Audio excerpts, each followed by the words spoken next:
I'm still feeling nervous right now, but I'm just really excited about all that is happening. And yeah, so I want to invite Marcus. Why don't we give a hand to Marcus?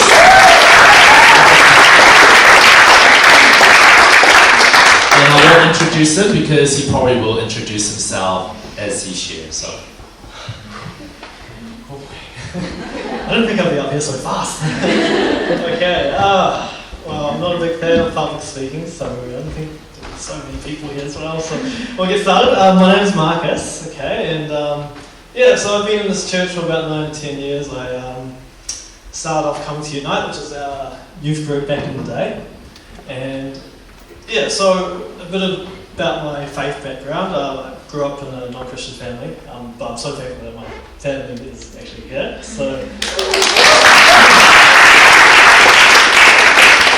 yeah, I didn't really have the faith or religion. Long story short, I was actually baptised as a kid, and that was because I needed to go to a Catholic school.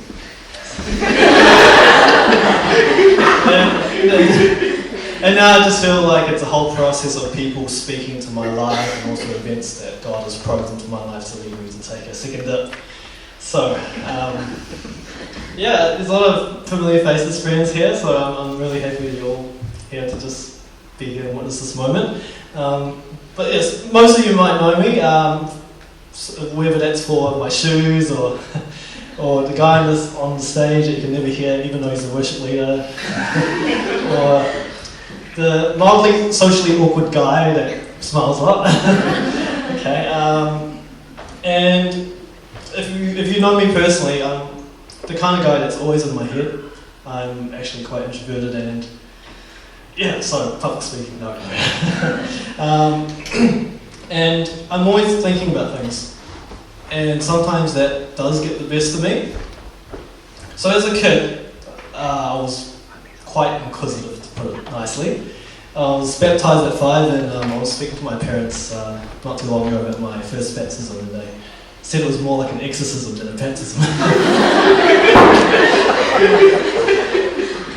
So I've always been an open-minded person, so when it comes to life, I always try to be open to new ideas, and obviously it's more about where the evidence leads you to go. So in primary school, I went through the rituals of learning about RE, so religious education, and then early in high school I was invited by Sally and Maria, I'm so glad they're here. Stand up?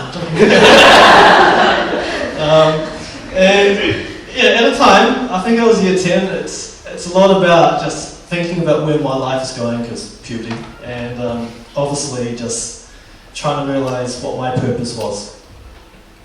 And personally, I always knew there was more to life than just going through the rituals, and that's why I think a lot. So at this time, I discovered that having a relationship with God, it's less about a religion and it's more about a relationship. And eventually I became a Christian. There was never really a definitive event where God somehow magically spoke to me, and then, or there was that one altar call where I came up and then I fell down. Or nothing really dramatic. So it was a real gradual process. So at that time, life was going pretty well. I didn't have any issues, and yeah, and I remember, some of you will know David Leung's testimony a while ago. So long story short, he went through a hard time, and there was a song that he put up. It was called Even When It Hurts, and that was one of the worship songs on the set. And I don't know why, I broke down really badly during that song, and I had nothing wrong with my life. But little did I know, that was more of a precursor to essentially what was going on in the next stage of my life. So end of year 13, and essentially the beginning of uni, I had a lot of mental health issues, and I also dealt with a lot of chronic pain.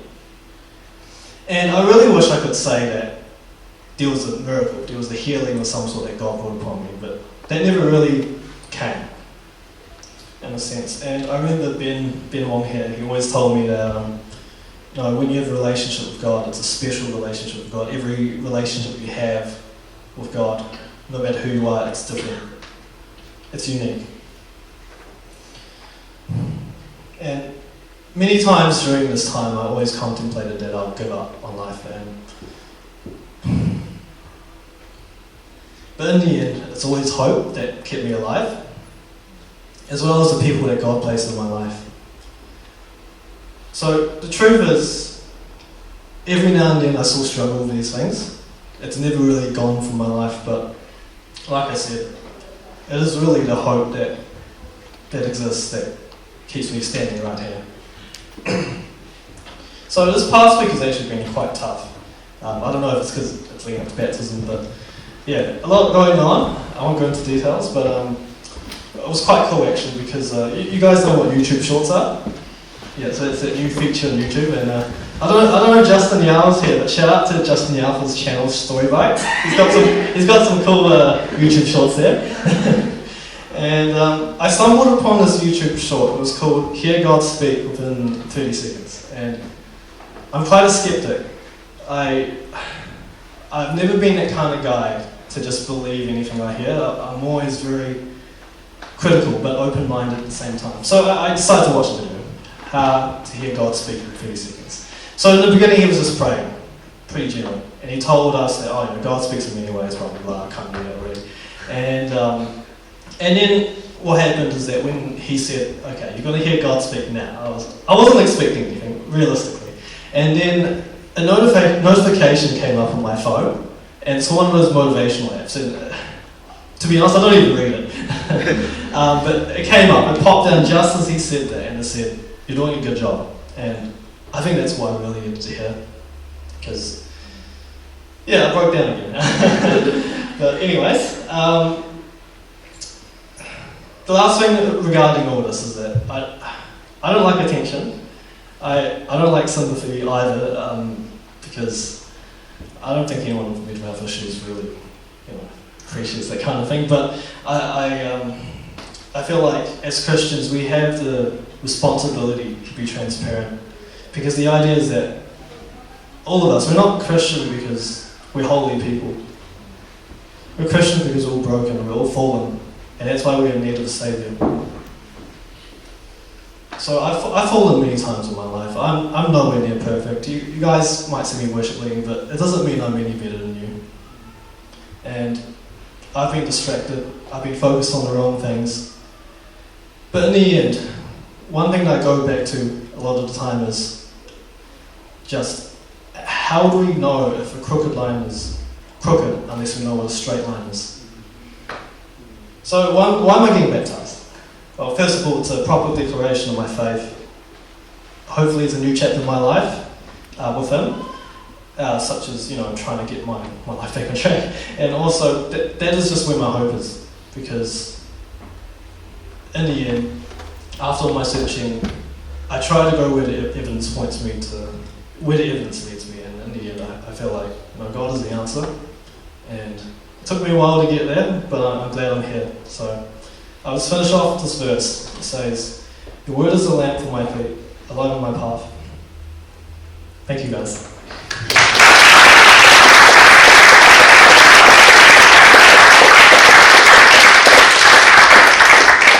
Thank you, Marcus, for a very open and genuine sharing, very transparent. And it's great to have witnessed your gradual transformation in that journey for all these years. And next, I would like to invite Georgia and to come in.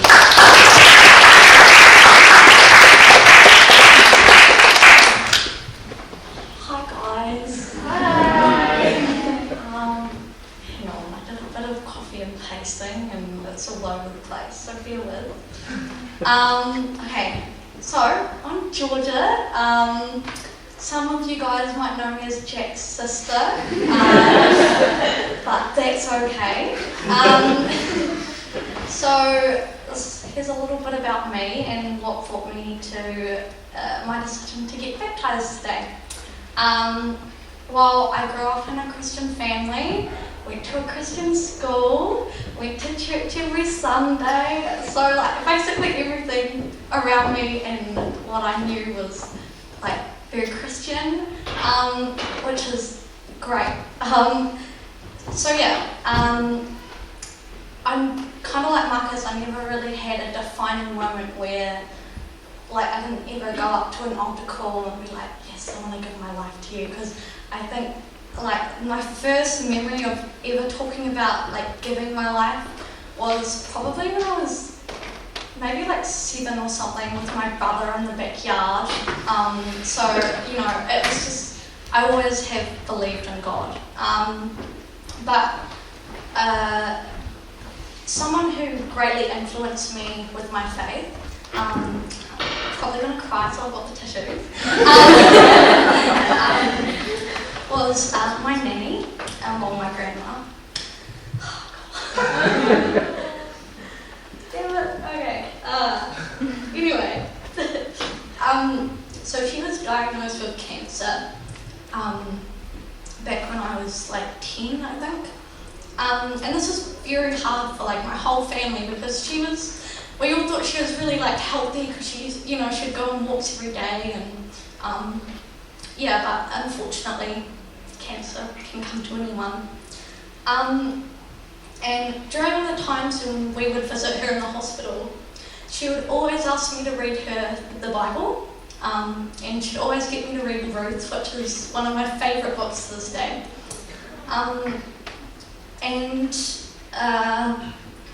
Yeah, there was this one time when she was looking outside her window, and she started crying, but she was smiling. It was just me and her in the room. And I was really confused, like 10-year-old Georgia was like, how can you be crying and smiling at the same time whilst you're like dying, you know? And so I asked her, and she said that she saw an angel standing there with open arms, knowing that, you know, she was welcome in heaven. And so that was a moment that made me realise that having faith and hope in God can overrule the negatives and all the bad things in this world. Even though she was facing something so horrible, she still had faith that she would end up in God's arms in heaven. And I think back to this moment many, many times when I'm struggling with anything really, and I'm reminded too that I want the faith that my nanny had. So this is kind of, I guess, like a turning point where I decided to live as like active Christian, where I would like actually put more time into prayer and reading the Bible, and you know, actually going to church without feeling like I'm being dragged along by my parents. And then, you know, I went through school, went through high school, had an average experience at high school, you know. I don't think anyone had like a great time in high school. And then I finished high school and upped it and left to Wellington. Now, having grown up, like I said, in like a Christian community, everyone around me being Christian, this was a kind of like a weird culture shock to me, because I went from living in that environment to being put in an environment where no one else around me was Christian, and being Christian was seen as wrong or looked down on, and just plain weird. So, you know, that was, yeah, I was really confused, like, what? I don't get this. And so, because of my label as a Christian, I was questioned almost every single day by the people who lived around me at the hall, and the people at university if they found out I was a Christian. They'd question me every day about my beliefs and what I believed in. And this was really hard for me, because I was actually struggling to find a church to go to. So because of this, I didn't actually have many Christians around me to go through this with me. I only had one friend who was a Christian actually up there. It wasn't a great experience, but I knew that I believed in God, because I can't remember the name of the song, but it's like, I've tasted and seen of the beauty of love, you know. It's like, I have tasted and I have seen, so I can't deny that he is real and I believe in him. But alongside all these questioning people and not great living experiences, I was struggling with really bad mental health and eating issues, and not a great time when you're living away from your family and no family up there. So yeah, these years were definitely challenging for my journey as a person, but no matter what I was going through, I knew God was with me. But it also made me realise that fellowship is so important when it comes to your faith. So in order for me to get better and up here, and also I would say in my spirit, I decided that I had to move away from Wellington. So I transferred to Melbourne. Ever heard of running from your issues? Oh no, but anyway. So I went to Melbourne, sorry, not Wellington. But I never actually got to go to the university because we went into lockdown last year. And it was actually there where I started watching Encounter on Facebook Live. Every week, actually. And then I kind of was like, should I ask Jack if I can go to his church? Once I came back from Australia and through quarantine and stuff, I was so unsure because those of you who know Jack, he likes to keep his things kind of in boxes, like, family, church and work, And so I didn't want to feel like I was imposing on him. But to my surprise, he was like, oh yeah, go on, come with me, And so I started coming, and at first it took a while to kind of feel, because I knew I wanted to come here because I just felt like it was right. But yeah, he started making me hang out with people. He's like, come here, they're really nice, and going out for dinner after. But it wasn't until I really got my feet a bit in the church that I felt a lot more, I belonged. And then the opportunity to be baptised was announced a few months ago, I think. I can't remember. But yeah, I was faced with another big life decision of whether I would go back to Melbourne for second semester to finish my degree. And I was really troubled by this because I didn't know what to do. And then all of a sudden, the opportunity to get baptised at the end of July came up as well, and I was like, do I stay, get baptised and go, or, And then I came to the decision where, no matter where I am, God's got to use me. And so, I'm 21 and I've known God my whole life, but I've never felt comfortable with getting baptised. This was mainly because the church that I grew up in, it's a great church, nothing against it, but I just never felt comfortable getting baptised here because it was always with a lot younger people, and I would have been really a lot older than them, or there's people who, just come to faith, or, I just felt like it wasn't right. But then this opportunity was given, and I was just like, yeah, okay. And it's just great because the other two people are, pretty cool as well. So yeah, with all the unknowns that I've been faced with in the past, I'd say 4 years of my life, with deciding to move to Melbourne or not, deciding whether to leave Wellington or not, it's become aware to me that God is so trustworthy, and when you trust Him, everything's going to be okay. And that it brings me back to my nanny again. She trusted Him with everything, and trust will get you through so much in life because God has everything laid out for you. Thank you.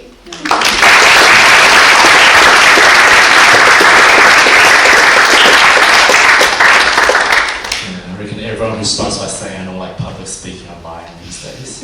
You guys are doing so well. And finally, we have Alisa to come and to share.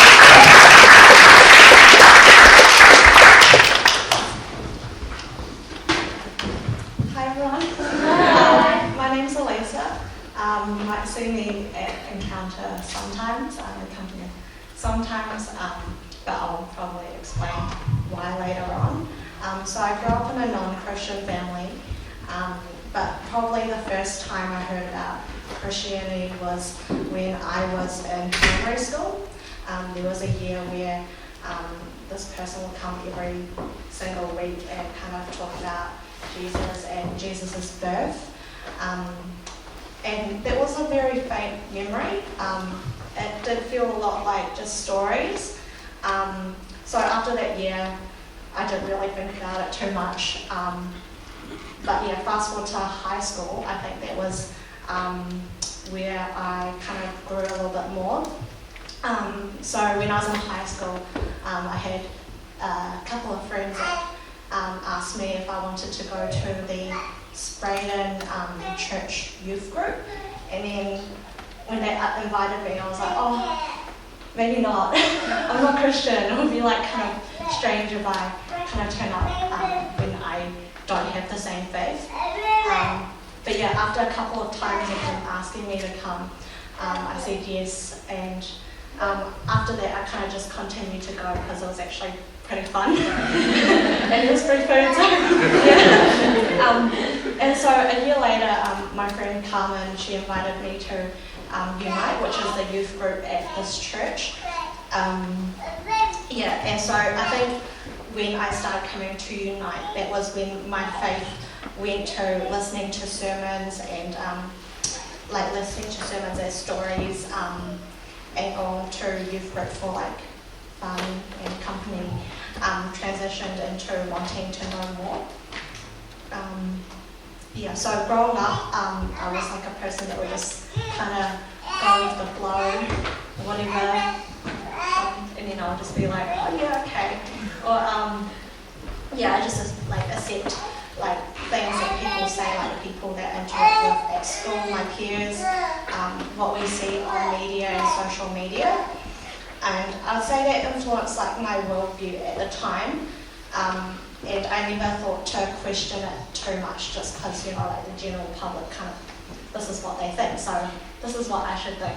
But after kind of attending youth group more, like I really looked up to the youth leaders here and the values that they held on to, and I really admired how they would look to God in their like daily lives, and I guess it was something that I aspired to as well. So that was kind of when I kind of took a step in, not like fully believing, but praying that like God will open my heart towards learning more.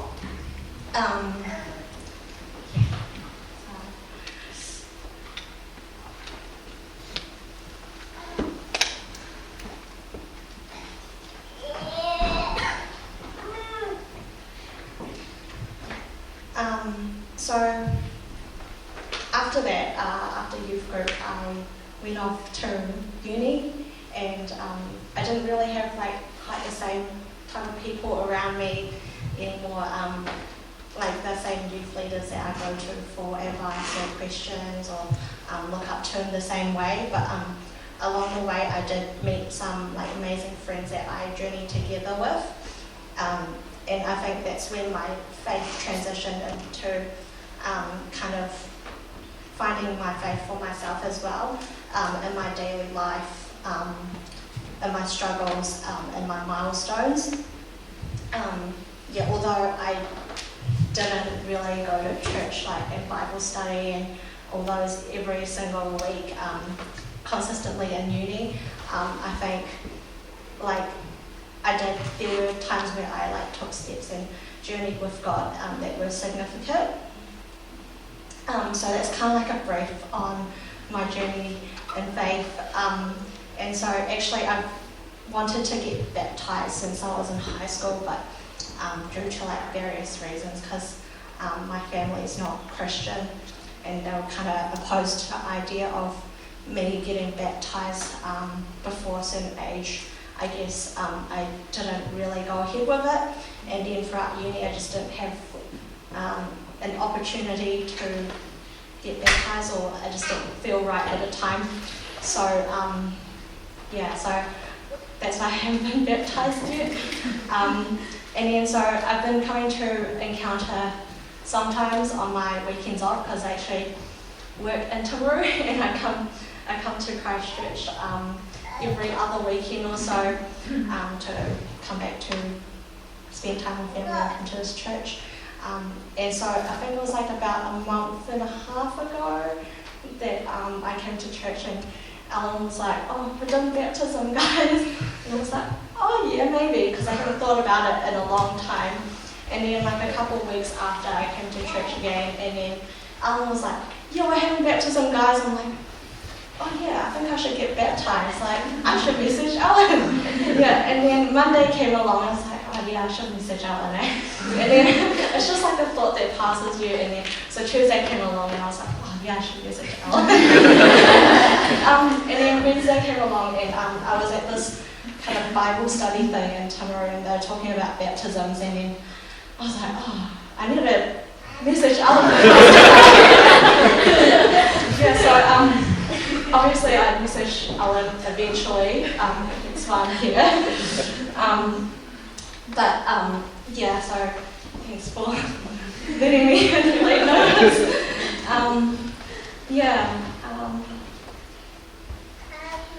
So in summary, there are definitely points where I feel like I'm consciously made a decision to take a step in faith, whether it be for God to just open my heart towards knowing more and that I can receive from God, and that I guess in my daily life that He'll reveal Himself to me.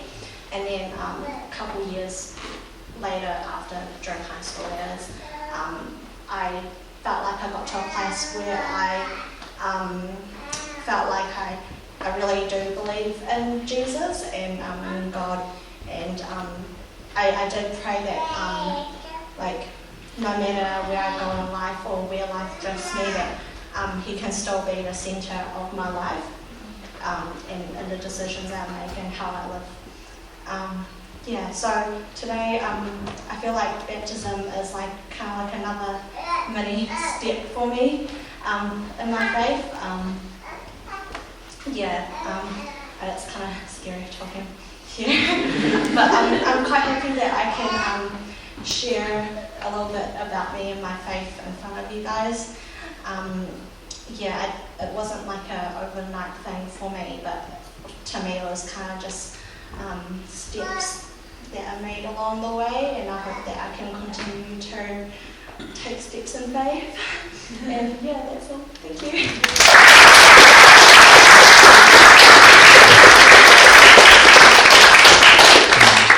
It was really amazing that all three of you this year had taken gradual steps, and it's just to show that we're all our paths are different. Not everyone have a dramatic, moment with God that is just, and often we look for that, but then God just works on whatever He's given in our lives. And thank you for sharing all your journey of gradual changes with God.